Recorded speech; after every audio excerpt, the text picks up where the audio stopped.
Hey guys, Ben with DSS back again. The other gun we're going to be talking about today is the Sig P225.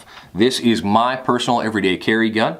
Nothing special, crazy, tricked out, exciting. It's pretty much stock the way it came out of the box, besides the little bit of orange paint in the front sight, which I've been meaning to replace. This is a great, solid, reliable gun. It has been very, very accurate, run flawlessly with any kind of ammunition I've put through it. And of course, being out in the rain today, that's not going to hurt it or phase it at all. It worked great. I absolutely love the way it fits. I love the way it works. It is relentlessly reliable and just a great feeling gun. It just fits my hand really, really well. There's not much I could really say bad about it. It's not, as always, easy to conceal this gun, being a little bit on the larger side. Really, aside from the fact that it's a little bit thinner, it's pretty close to the size of a 229 overall. We've got a 3.6 inch barrel.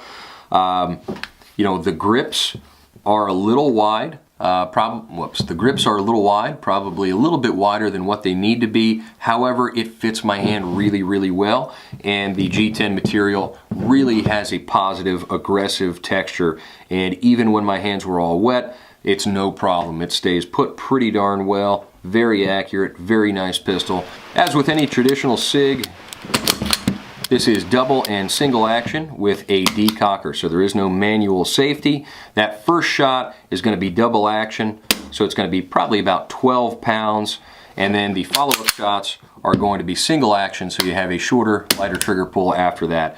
Very, very pleasant gun to shoot, very reliable. I love it, and this is what I carry on a regular basis. The only other thing besides the fact that it is a little bit large for a single stack 9mm, the other thing I would say that I would prefer is a slightly higher capacity magazine, because I think with a different floor plate design, they could easily have an extension to hold another round or possibly even two. That would be a nice aftermarket accessory, or maybe something that I would get directly from SIG if it were available. But thus far, I haven't seen anything to add capacity to my 8-round magazines. No big deal. I'd rather have 9 total rounds of something that I'm super comfortable with and that I trust 100% versus more of something that I'm less comfortable with. So I can deal with having only 9 rounds. No worries. The magazines are thin and lightweight, so I could carry more if I felt like it. Definitely a solid gun, maybe not for everybody. Most folks looking for a 9mm for concealment are looking for something maybe a little bit thinner, a little bit lighter, and probably a little bit less expensive than these. You're pretty much going to be looking at about the $1,000 price point.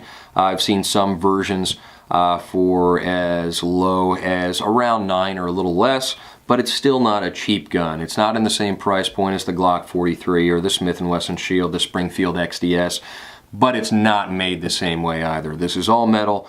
It's got that classic SIG feel. I was really happy they reintroduced this gun in 2015 because I always liked the old 225s, often imported as the P6 German police guns.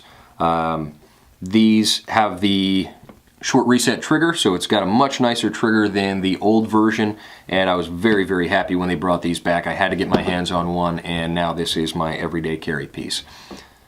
Absolutely love this gun. I would say definitely check out a 225 if you have the opportunity. It feels great. It shoots very, very well. It's very reliable.